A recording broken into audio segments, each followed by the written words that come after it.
అంటే మీరు చాలా ఏండ్ల నుంచి పాలిటిక్స్లో ఉన్నారు కదా, ఈ 1 year కాంగ్రెస్ పార్టీ పాలనను చూస్తే ఎట్లా అనిపిస్తుంది మీకు? ఇది పాలన ఎక్కడున్నదమ్మా? పాలన లేదు. ప్రభుత్వం పాలన అంటే ఎంత అసలు కేసీఆర్ గారి పాలన చూసినాం, గతంలో కూడా అనేక మంది ముఖ్యమంత్రులను చూసినాం. ఈరోజు తెలంగాణలో పాలన అటకెక్కింది.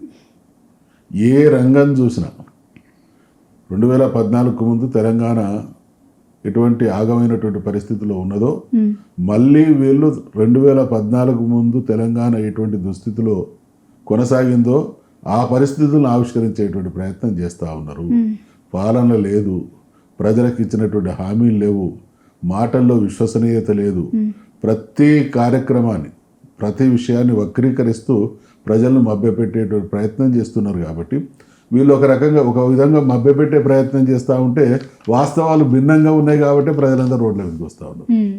నువ్వు చెప్పింది ఏంది, ఈరోజు కూడా నమ్మిస్తున్నది ఏంది, మా జీవితాల్లో జరుగుతున్నది ఏంది అనేటువంటి వాస్తవాలు గ్రహించాలి. కాబట్టి ఈరోజు తెలంగాణలో ఏ ఒక్క వర్గం అన్నా ప్రశాంతంగా హ్యాపీగా ఉన్నదా? అన్ని వర్గాల్లో అశాంతి, అందరు రోడ్లు ఎక్కుతూ ఉన్నారు. మహిళలు అనేక విషయాలలో వాళ్ళకి అన్యాయం జరిగింది అనేటువంటి భావనతో మాట్లాడుతున్నారు. రైతులు ఇంతటి దుర్మార్గ ప్రభుత్వం. గతంలో తెలంగాణ రాకముందు వ్యవసాయం దండగా అనేటువంటి పరిస్థితి నుంచి వ్యవసాయం పండగ చేసి భారతదేశానికి ధాన్యాగారంగా కేసీఆర్ గారు తయారు చేసిండు. ఎన్ని రకాల వాళ్ళకి సపోర్ట్ చేసిండు అడుగున. అది రైతు బీమా కావచ్చు, రైతు బంధు కావచ్చు, లేకపోతే వాళ్ళకు సంబంధించినటువంటి కొంత రుణమాఫీ కావచ్చు, ప్రతి విషయంలో సాగునీరు కావచ్చు, తాగునీరు కావచ్చు, గోదాములు కావచ్చు, గిట్టుబాటు ధరలు కావచ్చు, సకాలంలో రైతులు ఎరువులు కావచ్చు, విత్తనాలు కావచ్చు, సస్యశ్యామలం చేసింది.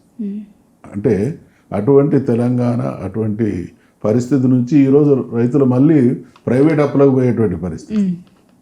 ఆయన చేసినటువంటి నిర్వాహకం ఏంటంటే మళ్ళీ ప్రజల్ని ప్రైవేటు పెట్టుబడిదారుల దగ్గరికి పోయి అప్పులు తీసుకొచ్చుకునేటువంటి దుస్థితి కల్పిస్తూ ఉన్నాడు.